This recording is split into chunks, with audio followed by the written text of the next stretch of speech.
Lors de la réunion pour la demande d'assurance vie de mon mari, sa mère a dit « L'argent m'appartient, elle l'a tué pour ça ». L'enquêteur m'a regardé avec suspicion. Ma belle-sœur a ajouté « Elle a empoisonné sa nourriture ». Je ne pouvais plus respirer. Puis le médecin légiste est entré et a dit « Nous avons trouvé quelque chose d'inhabituel dans son corps, mais pas venant de sa cuisine ». Tout le monde est resté silencieux. Avant de commencer l'histoire, n'oubliez pas d'aimer et de vous abonner à la chaîne pour voir plus d'histoires comme celle-ci. Le matin où ma belle-mère m'a accusé de meurtre, je portais le pull préféré de mon mari, celui en cachemire vert qu'il m'avait offert à Noël dernier, si doux qu'il portait encore des effluves de son eau de Cologne. J'étais assise dans ce bureau d'assurance froid, regardant Loretta Brennan pointer son doigt tremblant vers moi comme si j'étais un monstre qu'elle avait enfin acculé. Elle a tué mon fils pour l'argent. La voix de Loretta a craqué dans l'air stérile de la salle de conférence du 3e étage de l'immeuble de la Metropolitan Insurance. Ses ongles parfaitement manucurés, peints du même bordeaux profond qu'elle portait à l'enterrement de Douglas, tremblaient alors qu'elle maintenait sa posture accusatrice. Mon Douglas serait encore en vie si elle n'était pas là. L'enquêteur, Jérôme Watts, un homme imposant d'une quarantaine d'années au visage impénétrable, entraîné à repérer les mensonges et les gens désespérés, a déplacé son regard calculateur de Loretta à moi. Son stylo a cessé de bouger sur son bloc-notes jaune. Le silence soudain ressemblait à une respiration retenue avant une tempête. Ma belle-sœur, Roxane, s'est penchée en avant sur sa chaise, sa voix coupant la tension avec une précision chirurgicale. Vérifiez ce qu'elle mettait dans sa nourriture. Melinda lui préparait le dîner tous les soirs. Elle avait un contrôle total sur tout ce qu'il consommait. Ses lèvres se sont courbées en quelque chose qui n'était pas tout à fait un sourire. C'est drôle comme un homme de 36 ans en pleine santé peut tomber raide mort après avoir mangé ce que sa femme lui a préparé. L'accusation m'a frappé comme un coup physique. Mes mains ont trouvé l'ourlet du pull de Douglas, agrippant le tissu doux comme s'il pouvait m'ancrer à la réalité. Autour de la table de conférence, 5 paires d'yeux étaient rivés sur moi. La fureur de Loretta. La satisfaction de Roxane. Le silence mal à l'aise de Calvin. Le regard scrutateur de l'enquêteur. Même la réceptionniste de la compagnie d'assurance, qui avait apporté des bouteilles d'eau quelques instants plus tôt, s'attardait près de la porte, attirée par le drame qui se déroulait. Madame Brennan m'a interpellé l'enquêteur Watts sur un ton formel, empreint d'autorité. Ce sont des allégations graves. La prestation de décès de la police de votre mari est substantielle. 500 000 $, c'est certainement un mobile suffisant pour que nous enquêtions davantage. Ma gorge s'est nouée. Les mots semblaient impossibles à formuler. Comment se défendre contre des accusations aussi vicieuses quand on est encore noyé dans le chagrin? Alors que le matin même, ma fille de 8 ans, Gracie, s'était glissée dans mon lit parce qu'elle avait rêvé que papa rentrait à la maison. La porte de la salle de conférence s'est ouverte avec un déclic sec qui a fait sursauter tout le monde. Le docteur Francis Ulbrook est entré, tenant un dossier en manille qui semblait trop mince pour contenir quoi que ce soit de bouleversant. Pourtant, son expression suggérait le contraire. Le médecin légiste du comté était un homme grand et distingué qui avait probablement annoncé de mauvaises nouvelles un millier de fois. Mais aujourd'hui, quelque chose de différent brillait dans ses yeux. « Je m'excuse pour mon retard », a-t-il dit, sa voix portant un étrange mélange de professionnalisme et de ce qui ressemblait presque à de l'anticipation. La circulation depuis le bâtiment du comté était pire que prévu. Loretta s'est levée d'un bond de sa chaise. « Docteur, Dieu merci, vous êtes là. Dites-leur ce que vous avez trouvé. Dites-leur ce qu'elle a fait à mon garçon. » Le docteur Ulbrook a posé son dossier sur la table avec une lenteur délibérée. Les néons au plafond bourdonnaient dans le silence. Il a regardé chaque personne à tour de rôle, son regard s'attardant sur moi un instant de plus que sur les autres. « Nous avons trouvé quelque chose d'inhabituel dans l'organisme de Douglas Brennan », a-t-il annoncé. Roxane a émis un petit son de triomphe. Loretta a agrippé le bras de Calvin si fort que j'ai pu voir ses jointures blanchir. Le stylo de l'enquêteur planait au-dessus de son bloc-notes, prêt à documenter ma chute. Le rapport toxicologique a révélé la présence d'éthylène glycol, a poursuivi le docteur Ulbrook. De l'antigel. Ma vision s'est brouillée. La pièce a vacillé. Ce n'était pas possible. Je n'avais jamais touché d'antigel de ma vie. Je ne savais même pas où Douglas le rangeait dans notre garage. Mais le médecin légiste a levé la main alors que Loretta commençait à parler. Le schéma d'exposition raconte une histoire très différente de ce qui est suggéré dans cette pièce. Il a ouvert son dossier, révélant des rapports dactylographiés et des photographies que je ne pouvais pas bien distinguer de ma place. L'empoisonnement était chronique, survenu sur environ 6 mois par de petites doses répétées. Les schémas de concentration indiquent une exposition professionnelle, et non un empoisonnement aigu par la nourriture. Il a sorti une photographie. Plus important encore, nous avons trouvé des preuves qui nous orientent dans une direction entièrement différente. Tout le monde s'est figé. L'énergie accusatrice qui avait été dirigée contre moi s'est soudainement dispersée, incertaine de sa nouvelle cible. La prise de Loretta sur le bras de Calvin s'est desserrée. L'expression satisfaite de Roxane a vacillé. L'enquêteur a posé son stylo. Ce que nous avons découvert ne provenait pas de sa cuisine, a dit le docteur Ulbrook, ses mots mesurés et définitifs. En fait, Madame Melinda Brennan n'a rien à voir avec la mort de son mari. Le silence qui a suivi était assourdissant. À ce moment-là, portant le pulvaire de Douglas comme une armure contre leur haine, j'ai regardé leur certitude s'effondrer et je me suis demandé quelle vérité pouvait bien être pire que leurs accusations.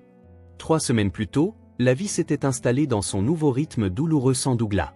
Il était décédé un jeudi soir, juste après 22h30, de ce que le médecin des urgences avait initialement appelé une crise cardiaque foudroyante. Je me souviens de l'heure exacte parce que je regardais les informations, attendant qu'ils viennent se coucher, quand j'ai entendu le fracas provenant de notre salle de bain. Au moment où les ambulanciers sont arrivés, mon mari, fort et en bonne santé, était parti. Douglas avait bâti Brennan Landscaping à partir de rien pour en faire l'une des entreprises les plus respectées de notre comté. Il avait commencé avec une simple camionnette et une tondeuse, travaillant chaque heure du jour pour créer quelque chose de significatif. Ses mains étaient toujours rugueuses à cause du travail, avec de la terre en permanence sous les ongles, mais douces lorsqu'il bordait nos enfants chaque soir. L'entreprise avait enfin atteint sa vitesse de croisière cette année, décrochant le contrat exclusif pour le domaine Morrison et 3 autres propriétés haut de gamme. Ce matin-là, avant la réunion à l'assurance, je préparais le petit déjeuner pour Gracie et Ethan dans notre cuisine. Tout semblait encore anormal. La tasse de café de Douglas était intacte sur le comptoir où il l'avait laissée ce dernier matin. Ses bottes de travail attendaient toujours près de la porte arrière, couvertes de boue séchée de la propriété Morrison. « Maman, pourquoi portes-tu le pull de papa ?» avait demandé Gracie, levant les yeux de son bol de céréales. Ses yeux, du même brun chaud que ceux de Douglas, contenaient ce mélange déchirant de confusion et d'espoir qui était là depuis l'enterrement. « Parce qu'il sent encore son odeur, ma chérie, avais-je répondu. Honnêtement, il ne servait à rien de mentir aux enfants sur le deuil, ils le ressentaient tout aussi profondément. Ethan, de 2 ans son aîné et essayant si fort d'être fort, avait poussé ses œufs dans son assiette. Est-ce qu'on aura assez d'argent sans papa qui travaille? La question m'avait coupé le souffle. C'est pour ça que je vais à cette réunion aujourd'hui, mon grand. Papa s'est assuré que nous irions bien. Il avait une assurance pour prendre soin de nous. L'immeuble de la Metropolitan Insurance se dressait comme un monument de verre au désastre des autres. Des lignes épurées et une efficacité froide. J'étais arrivé avec 15 minutes d'avance, ayant besoin de temps pour me calmer dans le parking. 500 000 $.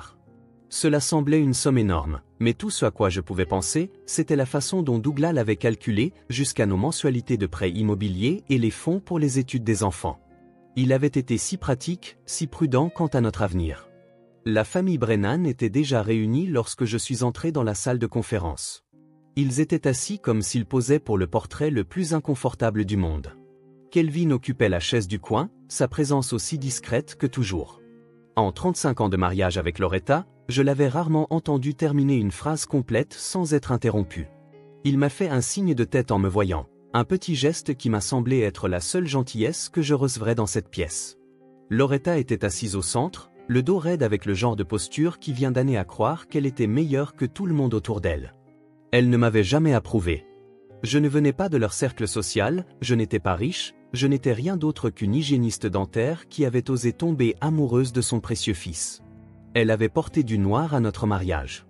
Douglas en avait ri, mais je ne l'avais jamais oublié. « Melinda est là », dit doucement Calvin, les mots parvenant à peine à traverser la table. Roxane n'a pas levé les yeux de son téléphone. La sœur cadette de Douglas avait toujours traité la vie comme une compétition où tout le monde avait une longueur d'avance. À 31 ans, elle vivait toujours dans l'appartement que Loretta payait, passait d'un emploi à l'autre, et blâmait toujours les autres pour ses problèmes. Elle avait demandé de l'argent à Douglas si souvent qu'il avait commencé à filtrer ses appels. Je suppose que tu es là pour toucher ton pactole, a dit Roxane, tout en continuant de taper. Les mots étaient désinvoltes, mais le venin dégoulinait de chaque syllabe.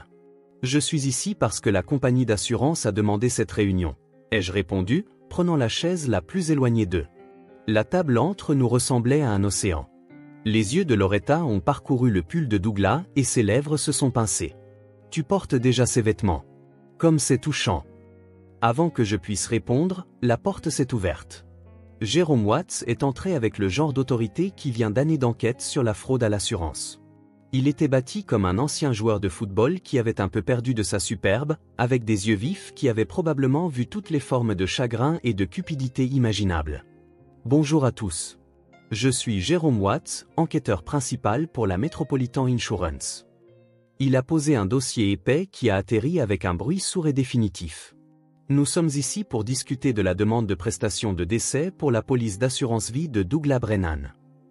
Il a arrangé ses papiers avec une précision méthodique, laissant le silence s'étirer jusqu'à devenir inconfortable. J'ai remarqué que Roxane avait enfin posé son téléphone. Les doigts de Loretta tapotaient sur son sac à main. Calvin semblait se recroqueviller davantage dans son coin. Avant de continuer, a dit Watts, me regardant directement, je dois vous informer que lorsque des décès surviennent aussi soudainement, surtout avec des polices de cette ampleur, nous menons des enquêtes approfondies. La pièce m'a semblé soudain plus petite, l'air plus lourd. Ce n'allait pas être la simple réunion de procédure à laquelle je m'attendais. L'enquêteur Jérôme Watts a ouvert son dossier avec l'efficacité de quelqu'un qui avait déjà détruit des vies avec de la paperasse. Ses doigts se sont déplacés sur les documents, extrayant des pages spécifiques et les arrangeant selon un motif que lui seul comprenait. Les néons bourdonnaient au-dessus de nos têtes, jetant des ombres dures sur les visages de chacun. Madame Brennan, a-t-il commencé, puis il a fait une pause, regardant tour à tour Loretta et moi. Madame Melinda Brennan, nous devons discuter de certaines irrégularités concernant la mort de votre mari. Le mot « irrégularité » est resté en suspens dans l'air comme une menace. Mon estomac s'est tordu en nœuds. Quel genre d'irrégularité? C'est à ce moment-là que Loretta a explosé. Elle s'est levée de sa chaise avec une force surprenante pour une femme de son âge. Sa voix a rempli chaque recoin de la salle de conférence. Je vais vous dire ce qui est irrégulier. Mon fils en pleine santé qui tombe raide mort à 36 ans. C'est elle. Elle l'a tué. L'accusation m'a frappé comme une gifle. Calvin a tenté d'attraper le bras de Loretta, mais elle l'a repoussé, sa fureur prenant de l'ampleur. Mère Brennan, s'il vous plaît. Vous êtes bouleversée. Ai-je commencé, essayant de garder ma voix calme, même si mes mains tremblaient. N'osez pas m'appeler comme ça.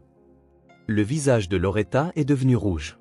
Tu n'as jamais mérité ce titre. Tu ne l'as jamais mérité, lui. Douglas m'a appelé la veille de sa mort. Voulez-vous savoir ce qu'il a dit? Il m'a dit que tu avais agi bizarrement, que tu le poussais à augmenter son assurance, que tu posais des questions sur le versement. Ce n'est pas vrai. Les mots m'ont échappé. Douglas voulait augmenter la couverture lui-même quand il a décroché le contrat du country club. Il a dit que nous devions l'ajuster en fonction de la croissance de l'entreprise. Roxane a posé son téléphone avec une lenteur délibérée, un sourire se dessinant au coin de ses yeux. Vraiment? Parce que j'ai entendu autre chose. Mon frère m'a dit que vous vous disputiez constamment à propos de l'argent. Il a dit que tu étais obsédé par cette police, que tu posais toujours des questions sur les conditions, le délai de paiement. Nous discutions des finances comme n'importe quel couple marié, ai-je dit, luttant pour garder le contrôle. Nous avions 2 enfants, un prêt immobilier, les dépenses de son entreprise. Bien sûr que nous parlions d'argent. Tu lui servais le dîner tous les soirs, a poursuivi Roxane, sa voix gagnant en assurance. Tu avais un accès complet à tout ce qu'il consommait. Tu faisais son café le matin, préparais son déjeuner, cuisinais son dîner. L'occasion parfaite de lui glisser quelque chose lentement, prudemment. L'enquêteur Watts a levé la main, arrêtant le flot d'accusations.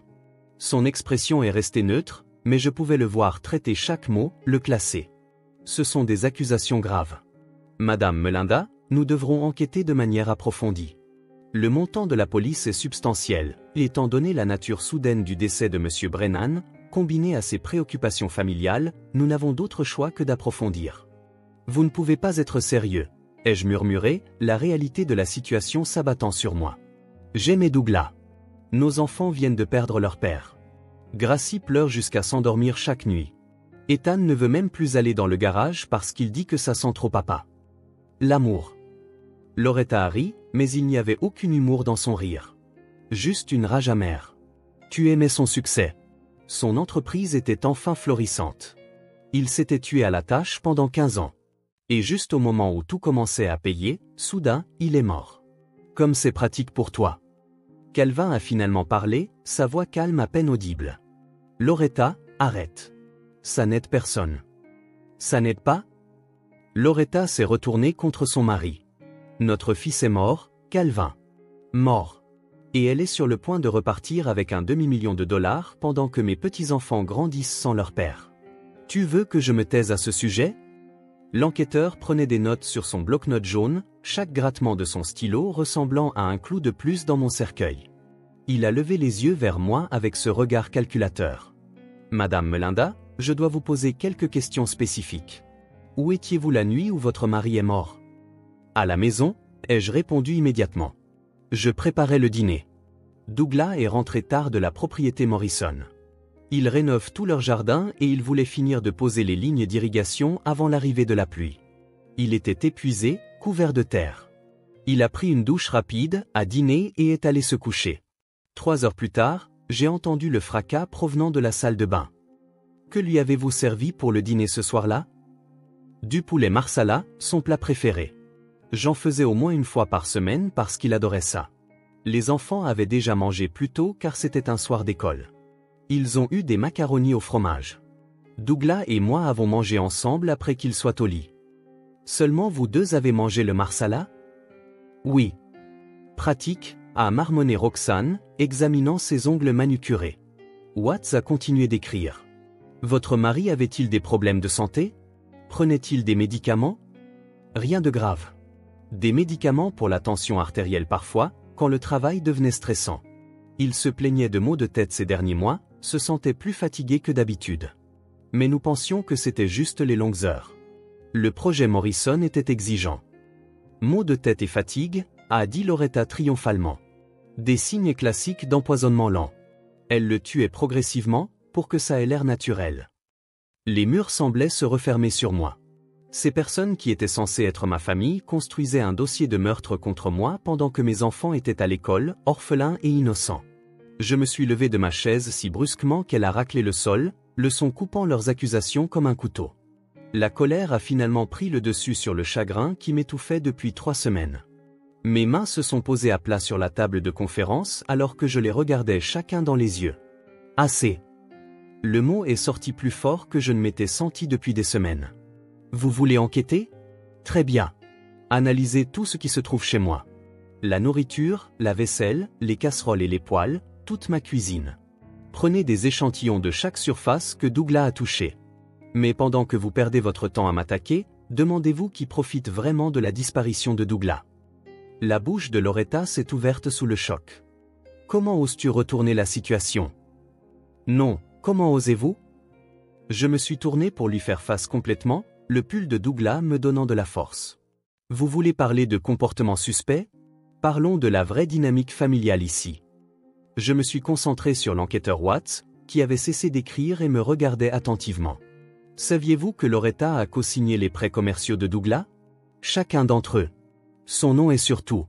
Elle le pressait depuis des mois pour qu'il la fasse partenaire à part entière de Brennan Landscaping.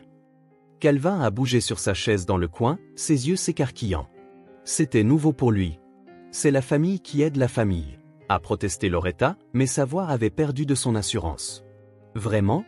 Parce que Douglas m'a dit que tu l'avais menacé de rappeler les prêts s'il ne te donnait pas 50% des parts. Tu voulais le contrôle de sa liste de clients, de ses contrats, de tout ce qu'il avait bâti. J'ai sorti mon téléphone, faisant défiler les messages. J'ai des textos de Douglas à ce sujet. Ça le rendait malade. Il ne savait pas comment gérer ta manipulation. Roxane s'est levée rapidement. Tu inventes des choses pour détourner l'attention. Vraiment? Je me suis tourné vers elle. Des années de frustration accumulées se sont déversées. Et toi, Roxane? As-tu mentionné à l'enquêteur que tu as demandé 30 000 $ à Douglas 2 semaines avant sa mort? Pas un prêt.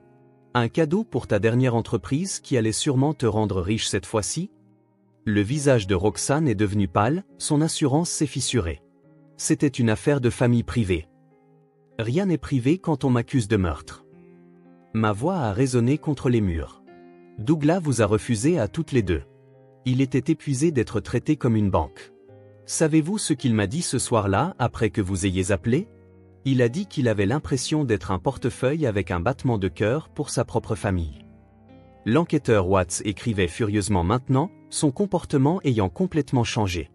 Mademoiselle Roxane Brennan, est-ce vrai? Vous avez demandé de l'argent à votre frère peu de temps avant sa mort? Ce n'était pas comme ça, a balbutié Roxane. J'avais besoin d'aide. La famille est censée s'entraider. Mais il a refusé, a insisté Watts. Il a dit qu'il ne pouvait pas. Que tout était investi dans l'entreprise et les fonds pour les études des enfants. La voix de Roxane est devenue amère. Toujours Melinda et les enfants, jamais sa sœur qui avait besoin de lui. Calvin s'est levé lentement, sa présence discrète commandant soudainement l'attention. Roxane, tu n'as jamais mentionné avoir demandé de l'argent. Loretta, tu ne m'as jamais parlé des exigences de partenariat. Ce n'était pas important, a dit Loretta, mais sa confiance impériale s'effritait. J'ai continué, prenant de l'élan. Douglas prévoyait également de restructurer l'entreprise pour retirer Loretta en tant que co-signataire. Il avait trouvé un investisseur qui pouvait racheter sa participation. Les formalités devaient être finalisées cette semaine. C'était une nouvelle pour tout le monde. Loretta s'est affaissée sur sa chaise, le visage cendré. Il voulait protéger l'entreprise des drames familiaux, ai-je expliqué. Il vous aimait tous, mais il était fatigué de l'enchevêtrement financier, fatigué des culpabilisations et de la manipulation. Il voulait que Brennan Landscaping soit autonome. Watts nous a regardés tour à tour, son esprit d'enquêteur recalculant clairement la situation. Cela met les choses sous un jour très différent. Plusieurs parties avec des motifs financiers potentiels. Je n'ai pas fini, ai-je dit, ma voix stable maintenant. Roxane, tu as une clé de notre maison. Tu connaissais l'emploi du temps de Douglas. Tu savais quand il travaillait tard. Tu avais accès à tout ce à quoi j'avais supposément accès, plus quelque chose que je n'avais pas. Une raison de lui en vouloir. Tu es folle, a crié Roxane, mais ses mains tremblaient. Vraiment? Tu as publié sur les réseaux sociaux le lendemain de son enterrement à propos de nouvelles opportunités qui se présentaient à toi. Qui fait ça quand son frère vient de mourir? La pièce est tombée dans le silence, à l'exception du bourdonnement des néons. Tout le monde semblait figé sur place, les accusations suspendues entre nous comme une toile de suspicion et de cupidité. L'enquêteur Watts a finalement parlé. Je pense que nous devons attendre le rapport complet du médecin légiste avant de faire d'autres accusations. Il a regardé sa montre. Le docteur Ulbrook devrait être là d'un moment à l'autre. Comme s'il était invoqué par ses paroles, la porte s'est ouverte. Le docteur Francis Ulbrook est entré, portant son dossier en manille comme s'il contenait la réponse à tout. Son expression était sombre mais étrangement satisfaite, comme quelqu'un qui aurait résolu une énigme que personne d'autre ne pouvait voir. « Désolé, je suis en retard », a-t-il dit, examinant la pièce tendue. « Mais j'ai des informations qui changent tout dans cette affaire. » Le docteur Ulbrook a posé son dossier sur la table de conférence avec une précision délibérée, le son résonnant dans la pièce silencieuse. Tout le monde s'est penché en avant, inconsciemment, attiré par la vérité cachée dans ces documents. Il a ouvert le dossier lentement, révélant des rapports dactylographiés, des graphiques d'analyse chimique et plusieurs photographies. Le rapport toxicologique a confirmé la présence d'éthylène-glycol dans l'organisme de Douglas Brennan, a-t-il commencé, sa voix clinique est mesurée. Pour ceux qui ne le sauraient pas, c'est de l'antigel. C'est un poison particulièrement insidieux car il a un goût sucré et provoque initialement des symptômes qui imitent d'autres affections. Loretta a agrippé le bras de Calvin, ses jointures blanches. Je le savais. Elle l'a empoisonné. Le docteur Ulbrook a levé la main pour demander le silence. L'empoisonnement était chronique, survenu sur environ 6 mois par de petites doses répétées. Les schémas de concentration et l'analyse des tissus indiquent une exposition professionnelle, et non un empoisonnement aigu par la nourriture. Professionnel, ai-je haleté, mon esprit s'emballant. À cause de son travail de paysagiste? C'est ce que nous avons d'abord suspecté. Mais le schéma ne correspondait pas au risque professionnel typique. Il a sorti un rapport. Nous avons testé les restes de poulet marsala de votre réfrigérateur, Madame Melinda. Complètement propre. Nous avons testé chaque aliment, chaque surface de votre cuisine. Bien. Roxane a bougé sur sa chaise, son téléphone tombant sur le sol avec un bruit sec. Elle n'a pas bougé pour le ramasser. Mais nous sommes ensuite devenus curieux au sujet de l'environnement de travail de M. Brennan, a poursuivi le Dr Ulbrook. La propriété Morrison où il travaillait avait des problèmes de vandalisme depuis des mois. Quelqu'un sabotait l'équipement, coupait les tuyaux, détruisait les nouvelles plantations. Les Morrison ont déposé plusieurs plaintes à la police. Il a sorti un autre document. Il y a 3 semaines, ils ont installé des caméras de sécurité sans l'annoncer, espérant attraper le vandale. Ils ont capturé quelque chose d'intéressant. Il a produit une capture d'écran imprimée d'une vidéo de surveillance. Quelqu'un en train de mettre de l'antigel dans les bouteilles d'eau que l'équipe de paysagistes gardait sur le site. L'image était granuleuse, mais assez claire, une silhouette près de l'abri à matériel tenant ce qui semblait être un bidon et versant quelque chose dans une glacière. Les Morrison nous ont partagé cette vidéo hier. Le Dr Ulbrook a sorti une version améliorée de l'image. Mademoiselle Roxane Brennan, est-ce vous? La pièce a explosé dans le chaos. Loretta a crié. Calvin s'est levé si vite que sa chaise a basculé en arrière. L'enquêteur Watts a attrapé son téléphone, déjà en train de composer un numéro. Le visage de Roxane était devenu complètement blanc, sa bouche s'ouvrant et se fermant sans qu'aucun son ne sorte. Ce n'est pas possible, a haleté Loretta. Roxane, dis-leur que ce n'est pas toi. Mais Roxane s'était mise à pleurer. Des sanglots laids qui secouaient tout son corps. Ce n'était pas censé le tuer, juste le rendre assez malade pour qu'il arrête. Il m'avait promis un partenariat dans l'entreprise il y a 2 ans, avant qu'elle ne tombe à nouveau enceinte. Elle m'a pointé du doigt, le mascara coulant sur son visage.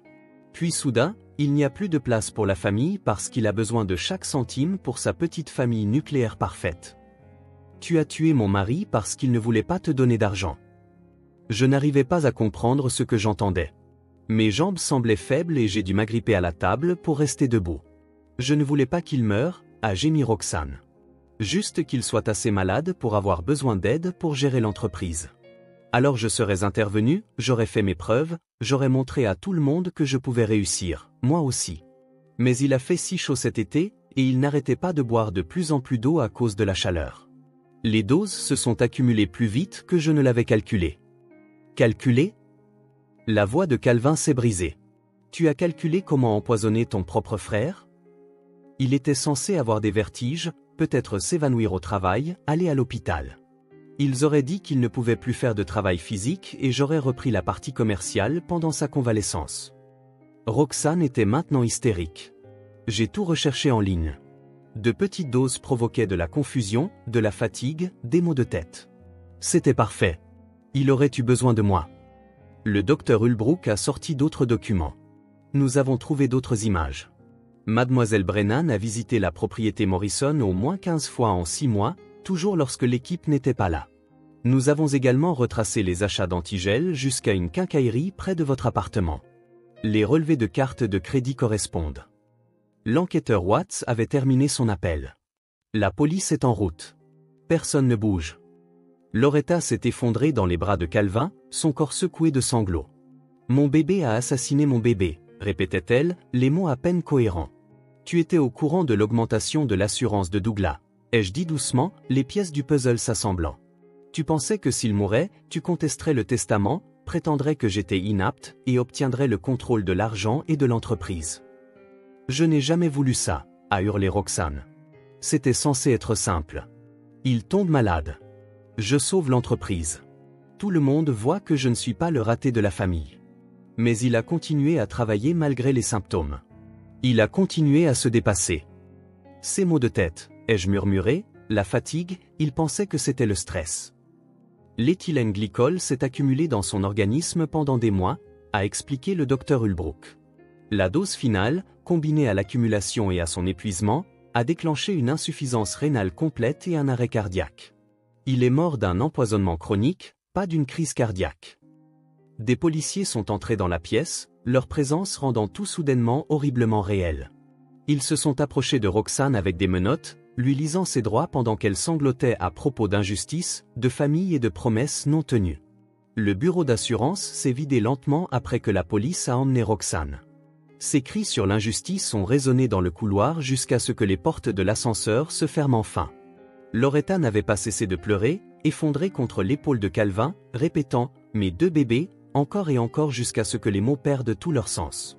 Calvin l'a guidée délicatement vers la sortie, son propre visage ayant vieilli de 10 ans en 10 minutes.